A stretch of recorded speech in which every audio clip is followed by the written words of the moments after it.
Welcome to And That's When I Realized, the truth and comedy of midlife with me, Susan Dolci.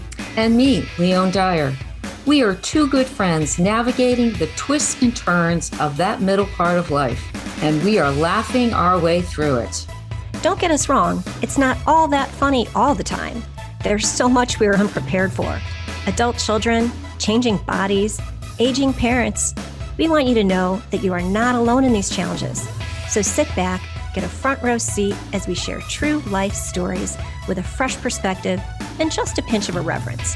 And That's When I Realized starts now. Hey, everyone. Welcome to And That's When I Realized. I'm Leone Dyer. And I'm Susan Dolci. And this is a show where we're tackling the truth and comedy of midlife. So Susan and I are best friends who get together almost every Friday. It's going to get better, Susan. It will. To share our week. We share the joys and the challenges, the laughs, and we discuss all those things that friends share. I don't know about you, but we thought by the time we were in our mid-50s, we would kind of have this figured out. But it turns out there's a whole lot we didn't expect. So in today's show, we're embracing the holidays and how we function in and around this merry time of year. So grab a cup of coffee, tea, eggnog, or whatever you drink and join us. Hey, Susan. Hey. So the title of this show, when we were talking about it, we decided our very, very first show was called Running with Scissors. Running with Scissors. And so we're doing Running with Scissors Holiday Edition. And the reason we titled it Running with Scissors is because we were like breaking all the rules, right? We were like slashing all the rules that come with midlife or all of the myths or expectations, and we're breaking all the rules. So I came prepared with the scissors today because we are breaking some rules about what the expectations are around holidays. Slash away, girl. Slash. I'm ready. So we've got like some stories to add to we have 7 tips. Hopefully we'll get through all 7, but it's 7 tips for handling holiday stress. And I can tell you the tip that is not on here, but is now my number 1 tip for handling holiday stress is not to get COVID. Oh, yeah. Susan, do tell. So we basically are not having any Christmas. I've been done with my shopping for weeks, but my youngest daughter called I don't know how many weekends it's been now. It's a couple of weeks, saying that all of her friends were testing positive with COVID. She's in Boston at school. And she's like, Mom, they're dropping like flies. I know I have to have it. And she tested negative and fully symptomatic, tested negative. And then like a day or 2 later, tested positive. By that point, my second daughter was already home. She lives in the Dominican Republic, but she had flown to New York to hang out with her best friend and then came here. And she had cold symptoms. Sneezy, coughing, runny nose, a fever here and there. So she took a rapid test. It was negative. She's like, okay, it's a rapid test. I'm going to go get a PCR, the full 24, 48 hour thing. That was negative. So we're like, okay, cold still happen. And then on this last Saturday, my husband was like, I'm not feeling so good. So he took a rapid test, positive. I took a rapid test, negative. Katie's like, okay, I'm going back in for a PCR, comes back positive. So then on Monday, my husband and I, we go to the hospital to get, the PCR test, the one that was definite. Yeah. So the whole family has COVID except for my oldest daughter, who lives 6 hours away and is now not coming. So nobody's coming for Christmas. So Susan, you tested positive. Yeah, I tested positive. I didn't realize that. Okay. I just knew you were like the least. No, we all, 4 out of the 5 of us have it. So the three of us that are already isolating, we have it. I sent my youngest daughter some of like her Christmas stocking and a few presents. And so it's going to be a fluid Christmas. And I would think that all of the traditions of Christmas would be more stressful, but this is because like, who saw that? I mean, none of us saw this coming. I mean, we didn't. I mean, our family, none of us saw this coming. So, and because we've all been vaccinated and boosted, but I guess when you're living with somebody who's coughing and sneezing on you, it's kind of hard to avoid. It's hard to avoid. Yeah. But I have to say, it's been relatively mild, nothing to, so we are blessed in that regard. But yes, holiday tip number one, don't get COVID for Christmas. Okay. Okay. I just want to say, Kent, our producer, is like throwing us off here.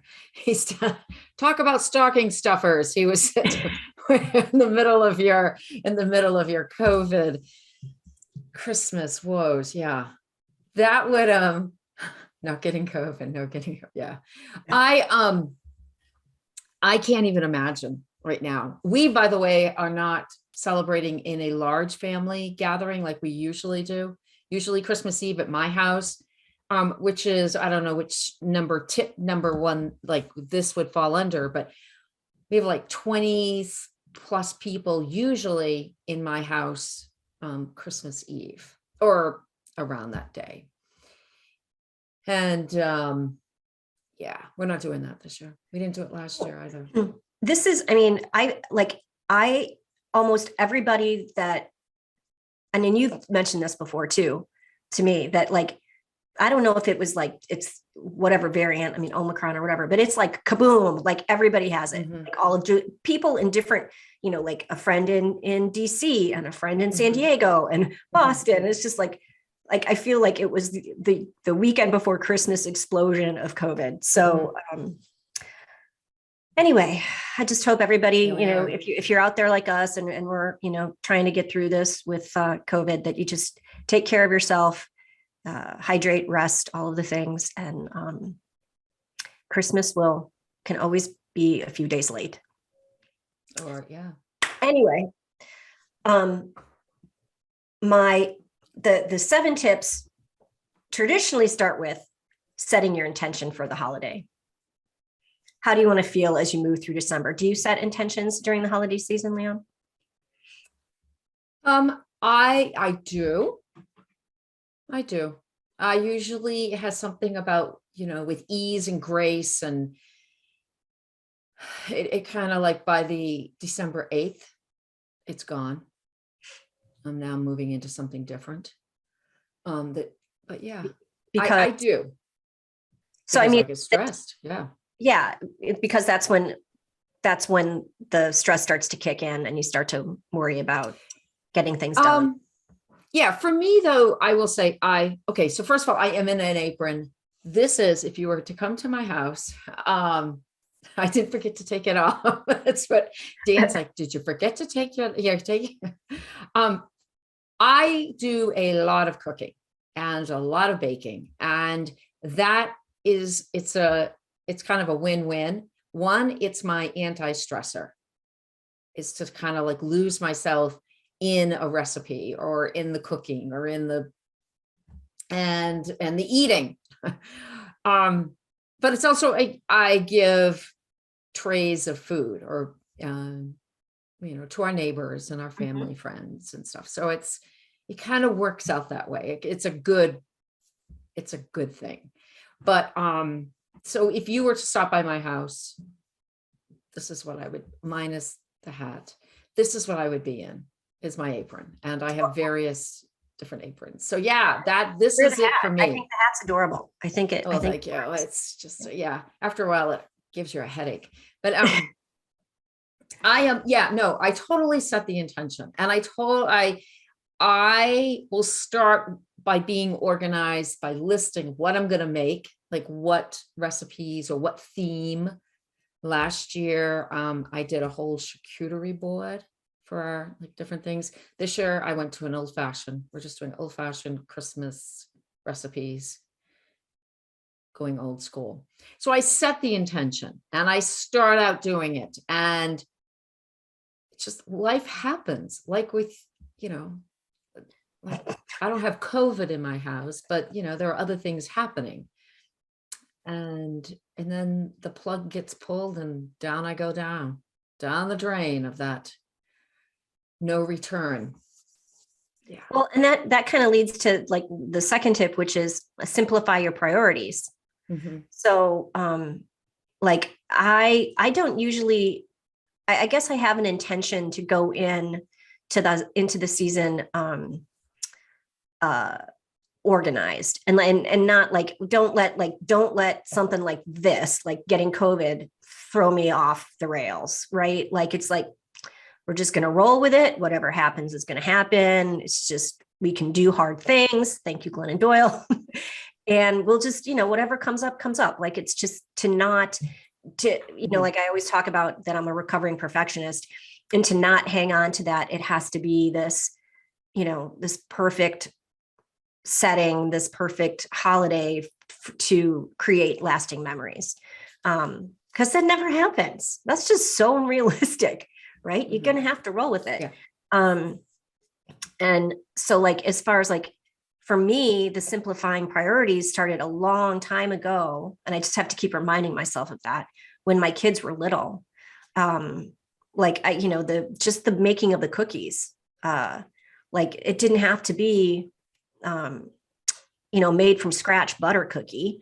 I finally was like, the kids just want to decorate. I can buy the pre-cut, pre-made cookie shapes and buy all the jimmies and the sparkles and all the stuff and just let them go to town and decorate. And that's what they really enjoy doing. So I didn't have to add more work to it. So that's what when I think about like simplify my priorities is how am I complicating the situation because I'm holding on to some belief that it should be a certain way. Yeah. Or it has to be, right. Exactly. That we want to create that memory for them, but we're building in our own head what that's supposed to look like. Right. Yeah. 100%. Yeah.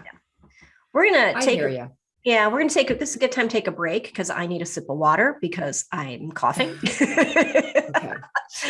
You're listening to, and that's when I realized, and we'll be back in a little bit.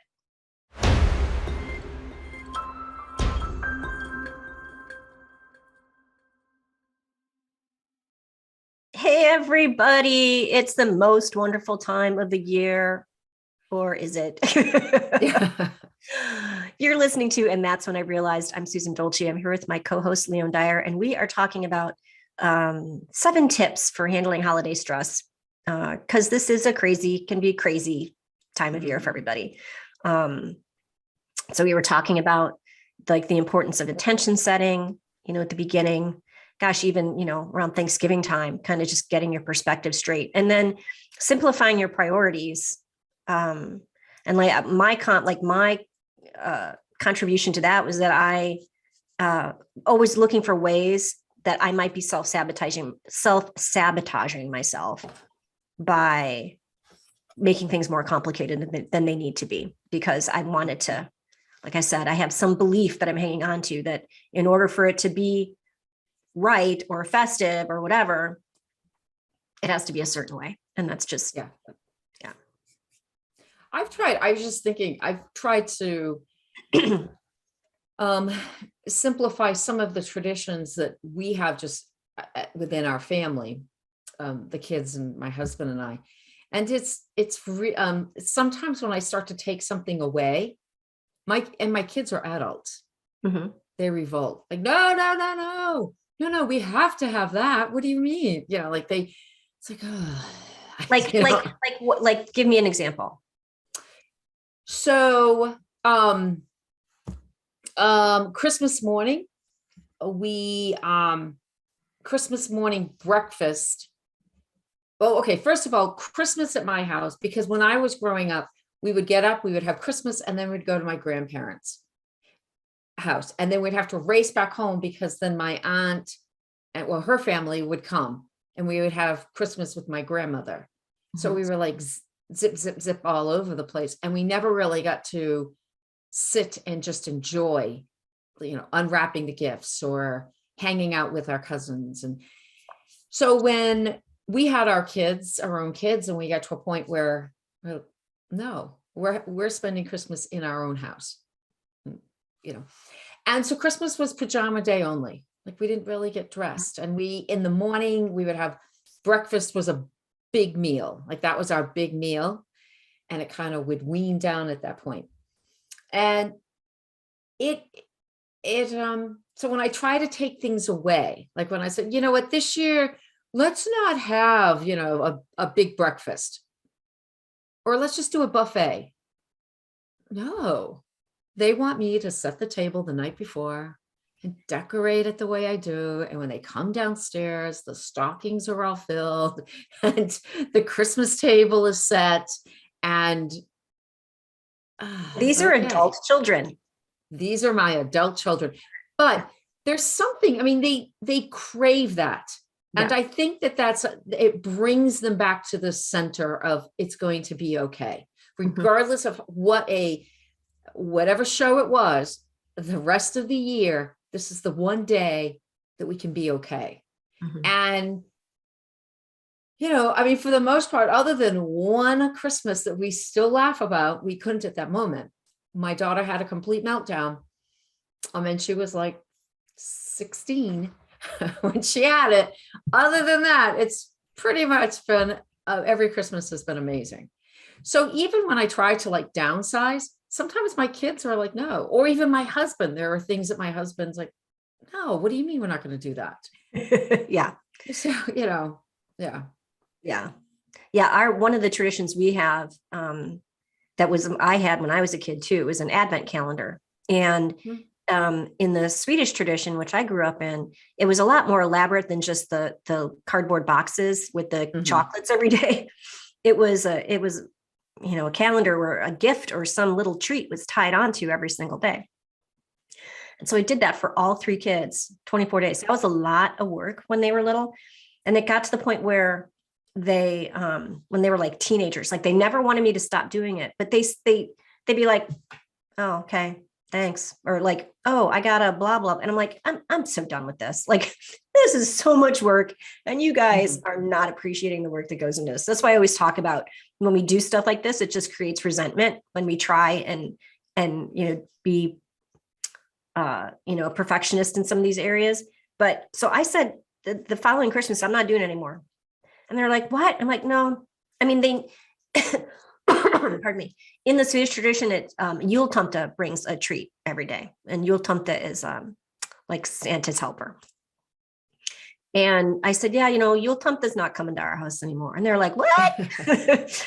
And so several years later, it was my youngest, it was her senior year in high school. And she's like, is there any way that jultomte might, visit our house again this year? So I was like, okay, yeah. It's her last, time home the whole month of December. So I did it. And then the following year, the rest of them were like, well, what about us?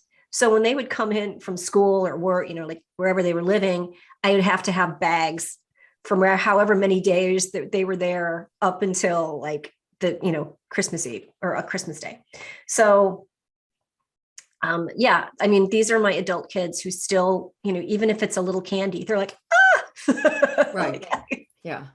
But even think about like you as an adult, what are the things that you look forward to from your childhood that you brought forward from the holidays? And those are the things, I think that's what we carry with us, but I don't like when I was trying to take away the big breakfast dinner, thinking that would make my life easier. For whatever reason, my children need that. So then I take other things away. I mean, that's because that's Christmas to them. That's like that, Yeah. One of the, I know we're going to talk about holiday traditions. I'll wait because it's such a cool idea. We did this last year, but let's get to tip number 4 or tip number 3. And that is prioritizing self-care, which is, if you have little kids, it really is essential, because they're going to pick up on your mood. Like if you're stressed, your kids are going to get stressed out.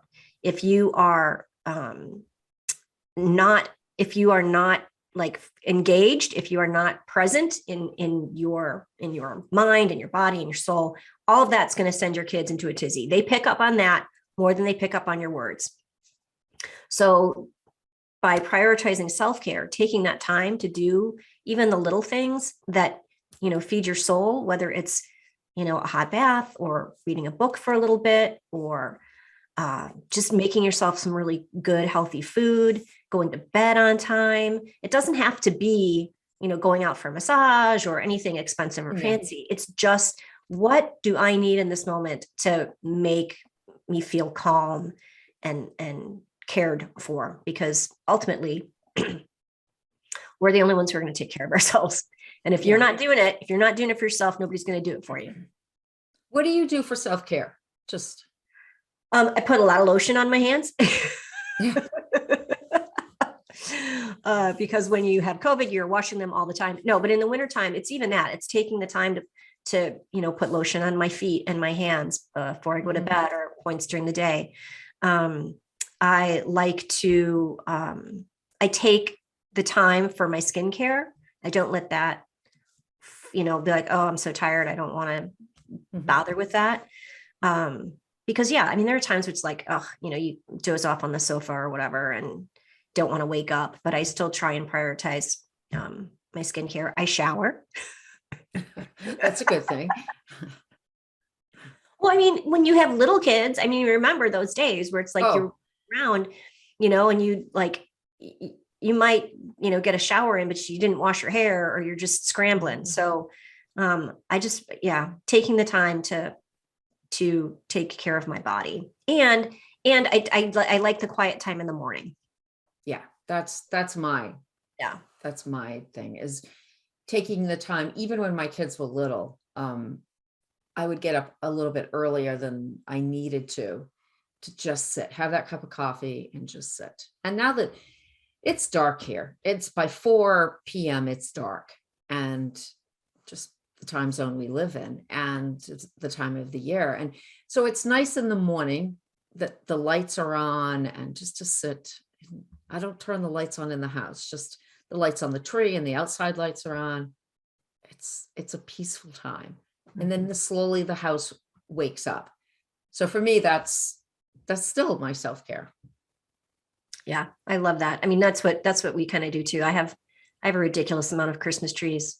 I've got like a great room space. Like we have a ranch with a finished basement. And so it's like a big great room space. There are 3 trees in that one great room space. But because I like the lights. And then I have all this lit garland on top of my cabinets. And it's like Christmas fairyland in my house. And my husband has to argue with me because I want to leave it up until like Valentine's Day because I love the lights. Yeah.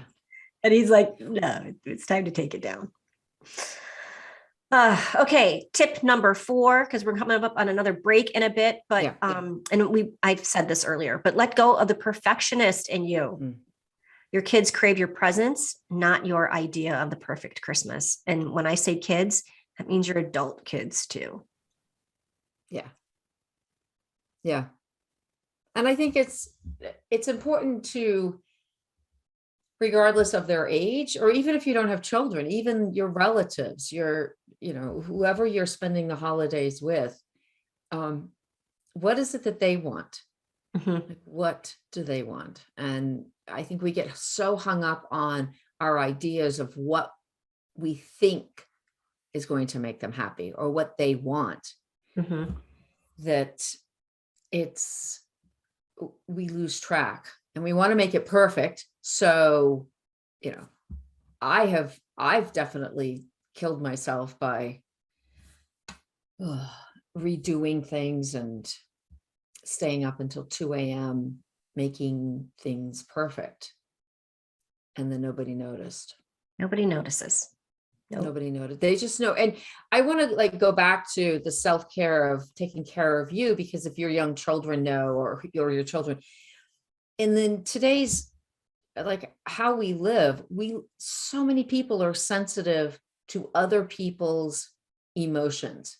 So even going to the grocery store, if you're stressed out, or the person that, is checking you out, if they're stressed or they have a high sense of anxiety, you take that on, and then, you just carry it with you. And so it's so good. Like my husband can tell when I'm like, well, we've been living together forever. I mean, we kind of know each other at this point, but we know, like I can walk into a room and feel his stress or his anxiety.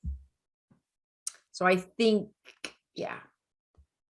just chill, just even if your whole family has COVID at Christmas.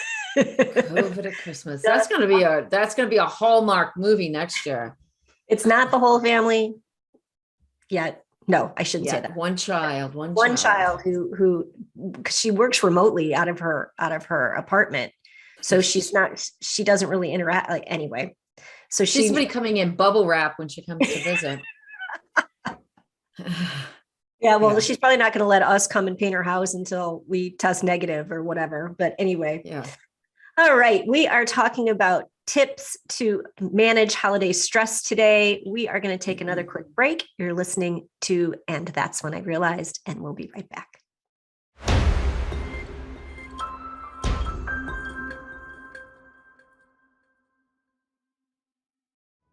We are back. This is And That's When I Realized. I'm Susan Dolci, my co-host today. No, she's always my co-host, Leone Dyer.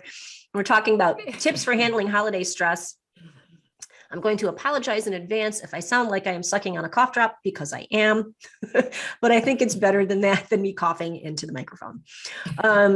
So just to recap a few of these, we were talking about intention setting, simplifying priorities, prioritizing self-care during this time of year is super, super important. And then letting go of the perfectionist in you. Like, it doesn't, like Leone was saying, like you should stay up until 2:00 in the morning trying to make something perfect, in your eyes, when I shouldn't say they don't care. They don't see it or they don't recognize it, because that's not what's important, to our kids half the time. Yeah. So the next item was managing expectations. And this has a lot more to do with when you have little kids. But I think it's, hey, I have to say, I feel like I'm managing expectations because we have to have a fluid COVID Christmas. And kind of getting everybody to say, look, it's not going to be our traditional Christmas. We can't, but we're all healthy, even though we're a little under the weather. We are good. We are blessed. We are, we're just going to do this in bits and pieces, and, we'll thank God for FaceTime. That's but I think setting or, managing expectations, and it can go beyond just your children also. I remember a couple of years ago, we were in the midst of an election, and not everyone in my family was agreeing with the same thoughts. And then we also had a divorce that was happening in the family, and we had to set the expectation. We had to say kind of upfront, we're not going to talk politics, and we're not going to talk about, X, Y, and Z. And and then the one person who like walks into the kitchen and was my mother. But anyways, I think even as adults, or even, going to the work, office party, like to set those expectations of, how much money you're going to spend, or how late you're going to stay, or who's your designated driver or whatever. Right. I mean, so I think, as young children, it's essential to set the expectations, but I think as we move through our adulthood, those expectations, or or just setting the guidelines for the expectations, are also essential. I mean, because it doesn't matter whether you're going to grandma's house as a 5-year-old or you're going to grandma's house as a 25-year-old. You knowing what to expect. And like you said, maybe topics, maybe you should stay away from. Yeah. Or what to wear. Yeah. Oh yeah. Yeah. Sometimes I'd have to like, especially, sometimes we'd have to like redirect the kids to like maybe not wear that graphic t-shirt. But yeah. Unless you want a lot of comments from grandma, I want a lot of questions, I would not wear that t-shirt. No, in my family, it'd be my dad that would make the comments. My mom would be like, oh, it's fine. And then she'd talk about it later. But, yeah. So tip number 6 is build holiday traditions and rituals that work for your family. And it's okay to start your own traditions. So one of the things I mentioned, I was like, oh, I want to talk about this. Yeah. Is we always decorate gingerbread houses. We've been doing it ever since the girls were little. And I finally learned, I don't know why I didn't think of this years and years ago when I actually had gingerbread house decorating parties for my girls and their friends, is hot glue is wonderful for keeping gingerbread together if you're not a purist like Leone. Yeah. I'm like, what does it matter? Like, no, if nobody's eating this. Obviously, if you do consume your gingerbread house, hot glue is not a good idea. But again, for like my kids, it was all about the decorating. So it was literally last year. Okay, my kids are all in their 20s when I was like, I could hot glue this thing together and it would make my life so much easier. And then they can go to town with whatever, decorating they want to do. And it's so funny because they still want me to put them together. Like they don't like, to make the house. They don't like to do that part. So anyway, so last year we had this idea. I don't know if Katie saw it online. I think Katie saw it online. And she wanted to make a charcuterie board house. Yeah. And I was like, Leone, you've got to see this. This is the coolest idea because I know you guys, we are all about a great charcuterie board. Yeah. Even before it was a thing on TikTok and Instagram. And so she Googled a bunch of pictures, or I think I had a few, and then she looked at some, and she was trying to do it last year when everybody was decorating their houses. And the idea is this one we are actually going to eat. So she still wants it to look cute, like, look at, I made this house out of meat and cheese. But at the end, it's at some point we're all going to consume it while we're decorating our gingerbread houses. So I think I bought all sorts of different kinds of pretzel sticks, and we had all sorts of soft cheeses and salami. And in the midst of this is the first time we'd ever tried it. And she's like, there's got to be an easier way to do this. Like there's just got to be a better way to do this.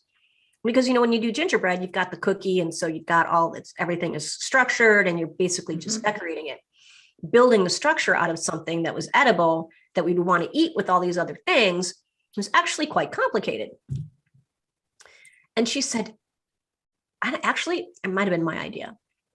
If she's listening, she'll probably say it was her idea. But I found Wilton makes a plastic snap together gingerbread house. So you put all the four sides and the roof, and it snaps all together. And then you decorate it with all your charcuterie. So, it's meant to be just a reusable gingerbread house. Okay. It's going to be a charcuterie house for us this year. Are you doing it again? Yeah, well, because last year we didn't have it. I ordered it and it came right after Christmas.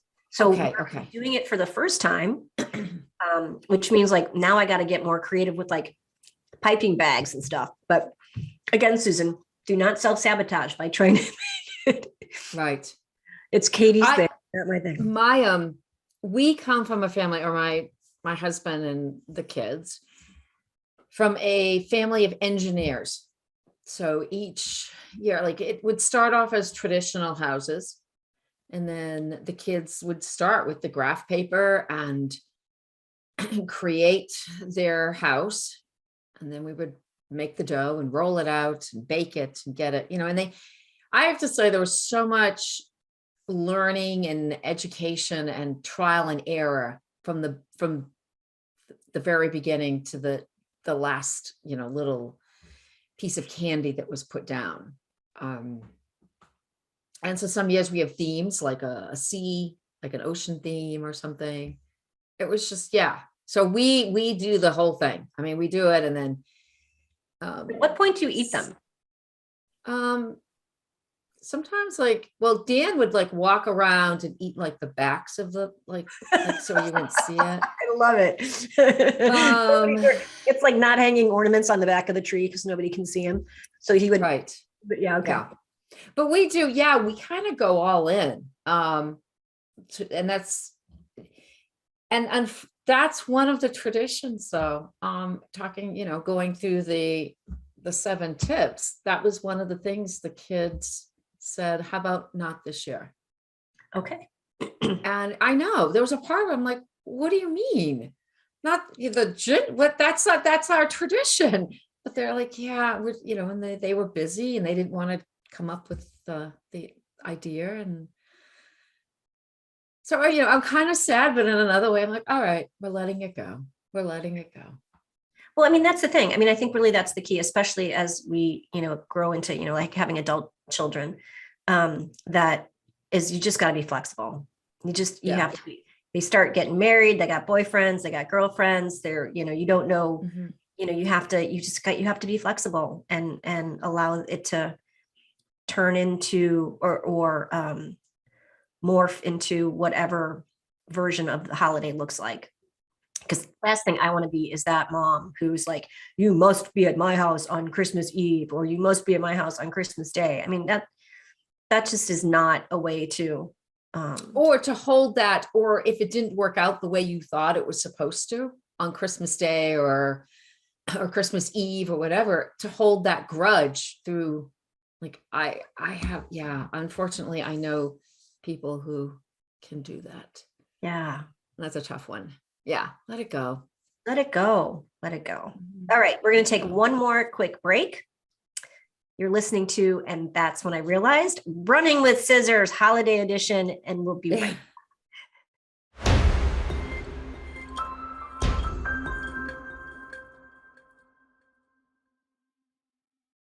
Welcome back. It's Christmas time.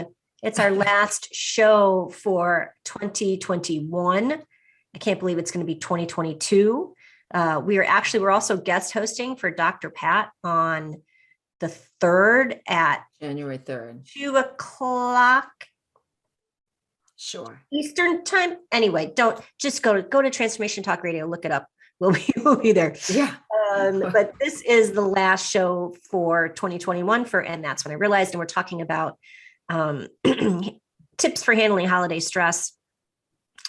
And we were talking about traditions. You have one tradition that I would like you to share because I think it's so clever. And if you stop doing it, that's okay. About with your wise men.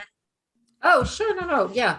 So this was before Elf and the Shelf and all that happened. I would pull out, my son at a very young age, he's a very black and white realist kid.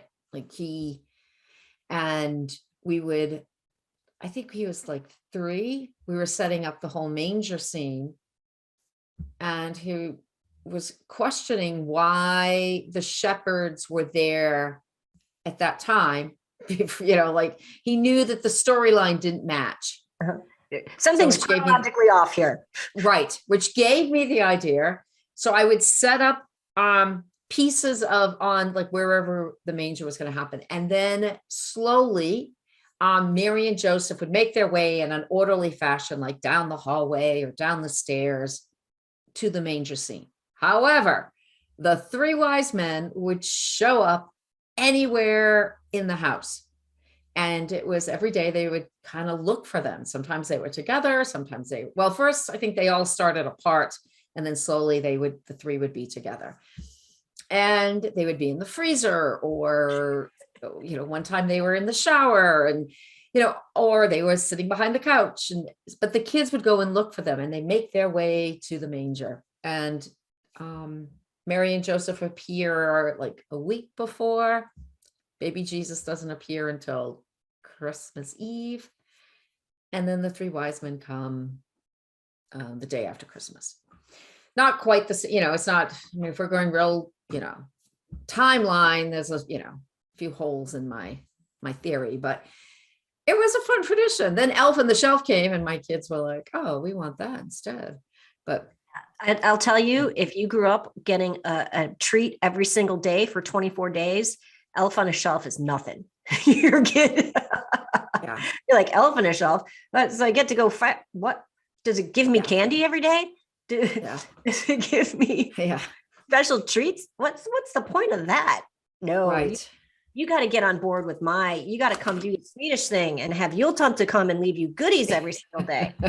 Yeah. I don't know what your elf is doing, just sitting on a shelf or what, unless it's giving me candy. I don't care. That's what my kids would have said. Yeah. Well, the wise men gave no candy, so they didn't get any treats. We did have, because we had a German, my mother-in-law, Dan's stepmom is German. So we had the German Advent calendar that the kids got every year. And that had really nice chocolate in it.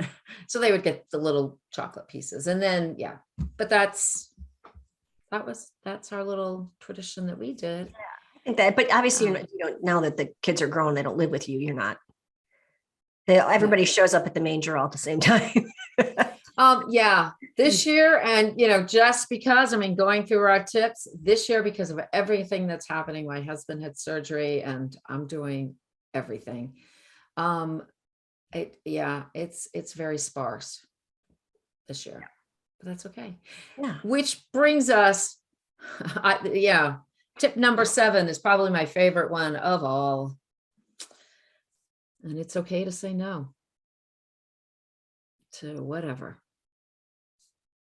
Yep. Setting boundaries is essential for stress management. And it's okay to say no to your adult children too. Or to even, again, I'm going back to it's okay to say no to your parents. It's okay to say no to your brothers. I have an adult brother that is really having a hard time that we're not getting together.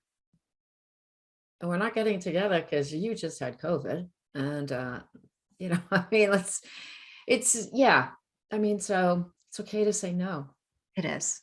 But then how do you manage? Do you I think it's not the saying no, it's the guilt that comes after it that I think people go with. I have an interesting thing that I once, I was flying on an airplane, and actually we were coming back from a retreat that you and I went to in September, several years ago, reading a magazine. And it said that, preparing us for the holidays, the same stress that we have throughout the year is the exact same stress we have at Christmas time or the holidays, just condensed. And so it listed down through what brings you the stress during the holidays. It's the same stress that you have. It's, people pleasing, the perfectionism, and, overextending, all of that you can do throughout the entire year. But this, for whatever reason, whether it's Hanukkah or Christmas or just Thanksgiving, we push all of that into one time frame. And it's like, wow. Well, yeah. I guess, so if Thanksgiving, my husband's challenged this before, if Thanksgiving were actually at harvest time, so if Thanksgiving weren't towards the end of November and it was actually when harvest really takes place, right? September, October? Well, it depends where you live. Yeah. Then we start celebrating Christmas, we'd at least have more time to do the things we want to do. So as I mentioned, my daughter lives in the Dominican Republic, and we went down there the first week in November. And of course, they don't celebrate Thanksgiving. And so the first week of November, they have all their holiday decorations up. Airport, full holiday decorations, lights, trees. It was full on Christmas the first week in November. So, maybe the problem is that we just, because of, Thanksgiving, everything gets smashed into like 4.5, 5 weeks. And we're just trying to do too much in that amount of time. Yeah. But I think the same things that we get stressed about during the holidays, whether it's Thanksgiving or anything, your daughter's wedding, it's the same things that brings you stress in your everyday life, of how you react to it and how you respond to it and how you process it. I absolutely 100% agree. Yeah. So if you are new to our show, Leone is the queen of sticky notes, and she's a former teacher. And so she's got sticky notes everywhere. And so we said, midlife did not come with a manual, but we can give it to you one sticky note at a time. And so at the end of every show, we offer a quote. Sometimes it's ours, sometimes it's somebody else. Today is one of my favorites. Yes. Leone, what is our sticky note for today? Today's a Charlie Brown quote. And it's not what's under the Christmas tree that matters. It's who is around it. That is very true. I can just hear the Charlie Brown Christmas theme song going in. We just watched that again. Yeah. Oh. So. Yeah, because it's true. It's not, every year I think about that when I'm wrapping presents, and I'm always like, wow, that's, I always think like the kids only, wanted a few things, like this isn't, and it always seems to like multiply. Granted, now that my children are adults, they are also buying presents that they didn't when they were little. Anyway, It's not what's under the tree. It's the people around it, even if you have to do it virtually because your whole family has COVID.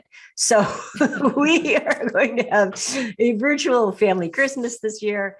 But it's going to be great. It's fluid Christmas here at the Dolci household. But we are all on the other side of we're getting our health back, and we're in a good spot. So, and I hope that everyone is staying safe and is able to embrace the holiday season for what it is and not get caught up that they can't be together. Yes. Yeah. So Merry Christmas, Happy Holidays. Hanukkah was a while ago. Kwanzaa, whatever tradition you celebrate, may it be a blessed and joyous one. Yes. Thanks for listening, everybody. We'll see you next time. Bye-bye.